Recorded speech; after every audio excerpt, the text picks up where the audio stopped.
आपको सम्मान समारोह, और हम पहुंच चुके हैं प्रधान कार्यालय छतरपुर, जहां पर केंद्रीय मानव अधिकार सेवा संगठन का स्थापना दिवस आज बड़े धूमधाम के साथ मनाया जा रहा है। आप लेकर चलते हैं एडवोकेट, जो एक चीफ गेस्ट के रूप में यहाँ आज संगठन के प्रधान कार्यालय पर आए। उनका कुछ संगठन कारण चर्चा पर चर्चा करते समय कि के मास न्यूज़ के जो स्थापना दिवस का कार्यक्रम जो ग्रामीण अंचल में मनाया गया, तो इस बात के लिए बधाई देना चाहता हूँ। हिंदुस्तान के तमाम प्रांतों में आपका माध्यम से, सोशल मीडिया के माध्यम से, अखबार के माध्यम से, तो आप इस कार्यक्रम को दिल्ली थे, लखनऊ कैपिटल में,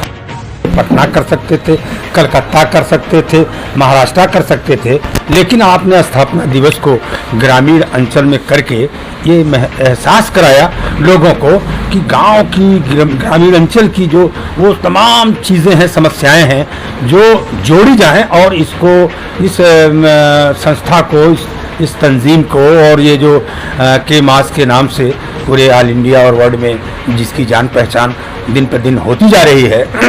और आप लोगों ने देहात में यह स्थापना दिवस मनाया, इसके लिए हम पूरे आपके इस संगठन को बधाई देते हैं। सर, एक सवाल है, जो ये संगठन है ये मानव अधिकारों के हित की रक्षा के लिए काम करता है। आप पेशे से एक लॉयर हैं। आज देखा जा रहा है कि भारतीय संविधान की बात कर लिया जाए, ह्यूमन राइट्स की बात कर लिया जाए, कहीं न कहीं शोषण लोगों का हो रहा है, इस पर आप क्या कहना चाहते हैं? ये हिंदुस्तान के अंदर जो मैं बात कहना चाहता हूँ, इस देश के अंदर आज़ादी की लड़ाई में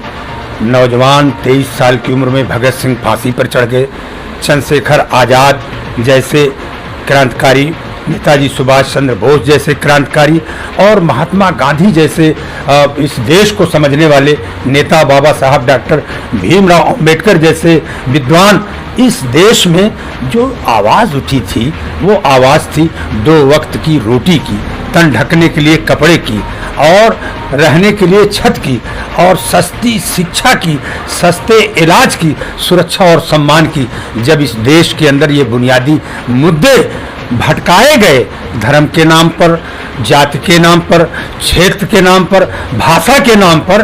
तो इसलिए उस समय मानव द्वारा शोषण का एक षड्यंत्र इस देश के और दुनिया के पूंजीपतियों की साजिश में ये कार्यक्रम चलाया गया। आज आवश्यकता है कि इस देश के अंदर जो मुख्य मुद्दे हैं, नौजवानों के रोजगार के मुद्दे, शिक्षा, अगर कोई गरीब का लड़का है, अगर वो उच्च शिक्षा लेना चाहता है, उसके पास 20 लाख 25 लाख रुपया नहीं है कि वो डोनेशन दे करके MBBS और इंजीनियर और उच्च शिक्षा वो अपने बच्चे को दिला सके। इसलिए हमारी जो आवाज़ है, जो जिस सपना भगत सिंह का था, जो बाबा साहब ने जिस कॉन्स्टिट्यूशन को निर्मित किया, उसमें यह है समय पर जब चाहे इस देश की काल परिस्थिति के ऊपर जो आवाज आवाम की तरफ से उठ रही है, उसे संविधान में संशोधन किया जाए। हम तो चाहते हैं कि हमारे पार्लियामेंट के अंदर, संविधान में ये संशोधन किया जाए कि रोजगार की गारंटी का कानून बनाया जाए हिंदुस्तान की पार्लियामेंट से, और जिस दिन ये कानून बन जाएगा, हर नौजवान को, पढ़े लिखे, गैर पढ़े लिखे नौजवानों को रोजगार देना सरकारों की मजबूरियां हो जाएंगी। अगर नहीं दे पाएंगे तो उन्हें बेरोजगारी भत्ता देना होगा। इसी बुनियादी सवाल को से दूर हटाने के लिए कभी मंदिर मस्जिद का झंझट खड़ा किया गया, कभी अगड़े पिछड़े का झंझट खड़ा किया गया, कभी जात भाषा का झंझट खड़ा किया गया। अब लेकिन जिस तरीके से आपका ये चैनल जो आवाज लोगों की उठा रहा है, लोगों की समस्याओं को जो रेस कर रहा है, आने वाले जमाने में हमें पूरा विश्वास है कि इस देश के अंदर जब एक शंका हुई कि हमारा संविधान खतरे में है, करोड़ों किसान, करोड़ों मजदूर, शोषित वंचित और तमाम दबे कुचले लोग स्टैंड कर गए और सड़क पर आ गए। आने वाले जमाने में जरूर ये जो हमारी लड़ाई है, हर आदमी को 2 वक्त की रोटी मुहैया कराई जाए, तन ढकने के लिए कपड़ा दिया जाए, रहने के लिए मकान दिया जाए, और सस्ती शिक्षा और सस्ता इलाज, सुरक्षा, सम्मान, और रानी का लड़का हो या मेहतरानी का लड़का हो, एक टाट पट्टी पर शिक्षा ग्रहण करें, एक तरह की शिक्षा प्रणाली की व्यवस्था हो, ये आवाज अब उठ करके देश के पटल पर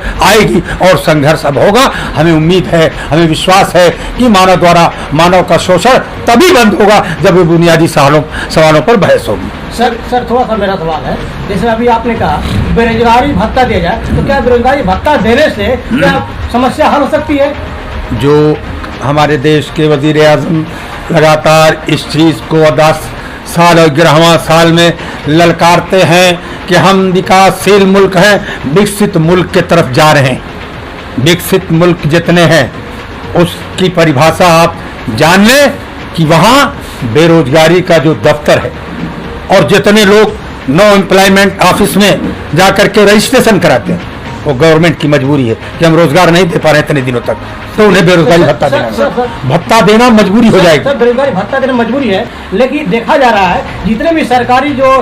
मिलें हैं या कामकाजी जो सरकारी कंपनियां हैं वो बंद कर दी जा रही, ऐसा क्यों हो रहा है? इस देश के अंदर एक परंपरा चली बहुत लंबे समय से, कोयला खादान पूंजीपतियों के हाथ में थे, बैंक सब राष्ट्रीय पूंजीपतियों के हाथ में थे, और इस देश में आज़ादी के बाद राजा महाराजाओं को 300 घराने लोगों को पृथ्वी पर्स के नाम पर दिया जाता था। हमारी पार्टी कम्युनिस्ट पार्टी ने पार्लियामेंट के अंदर एक बार श्रीमती इंदिरा गांधी मत में आ गई थी, उनकी पार्टी ने बगावत किया था। उन्होंने कहा कि वाम पंथ के लोग अगर समर्थन कर दे तो हम सरकार चला लेंगे, तो हमारी पार्टी ने कहा कि आपको कोयला खदानों का राष्ट्रीयकरण करना होगा, इसलिए कि मजदूर सुरंग से खोदते खोदते वहाँ ढह जाती थी, सुरंग मर जाता था, कोई मृतक आश्रित नहीं, कोई ग्रेजुटी नहीं, कोई फंड नहीं, कोई उनको पेंशन नहीं है, कुछ नहीं था। ये उसको हमारी पार्टी ने पार्लियामेंट में सरकार का समर्थन दे करके बैंकों का राष्ट्रीयकरण कराया, आपके कोयला खदानों का राष्ट्रीयकरण कराया, आपके राजा महाराजाओं को जो सरकार के खजाने से 300 घराने लोगों को पृथ्वी पर उनको जो विशेषाधिकार था वो खत्म किया गया। ये बात में करना एक चीज और, जो अभी जो दवाएं जो सरकारी हॉस्पिटल में दी जाती हैं वो सारी दवाएं जो बाहर से लिखी जाती हैं, उसके विषय में क्या कहना चाहते हैं? देखिए, सरकारी नियंत्रण की चीज़ों को सरकारी नियंत्रण के तहत पब्लिक सेक्टर में रहना चाहिए। सर आखिरी सवाल आपसे है,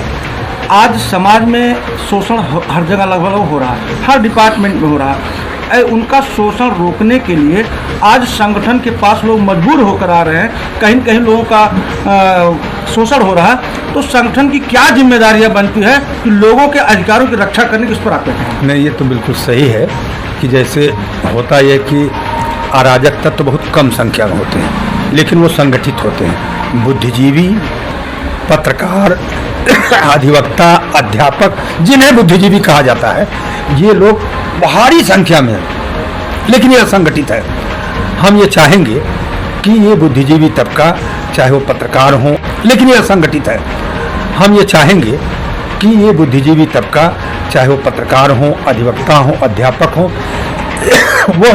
सब लोग संगठित हों। जैसे आप देखते होंगे चिड़िया झुंड बना के संगठित होकर यहाँ से उड़ती हैं, साइबेरिया चली जाती हैं, और एक सीजन में साइबेरिया से हमारे देहात के ताल पोखरे में आ जाती हैं। तो हमें उन चिड़ियों से प्रेरणा लेना चाहिए, उनसे नसीहत लेना चाहिए, और हम जब संगठित हो जाएंगे और संगठित होकर के हम अन्याय के खिलाफ, मानव द्वारा मानव का जो शोषण हो रहा है, थाना पुलिस में जो सुनवाई नहीं हो रही, इलाकों में जो योजनाओं का पैसा हड़पा जा रहा है, विधायक और सांसद निधि जो हड़पी जा रही है, इस सब पर तभी चोट हो पाएगी जो सारे लोग वो संगठित होकर के आवाज उठाएंगे। और आपके केमास संगठन पर लोगों का यकीन हो रहा है, विश्वास हो रहा है कि हमारे साथ जो जुल्म हो रहा है हम आपके संगठन में ले जाएंगे समस्या का, तो हमें न्याय मिलेगा। इसी तरीके से आपके ऑर्गेनाइजेशन को और मजबूत होने की जरूरत है, यही बात कर रहा हूँ। धन्यवाद।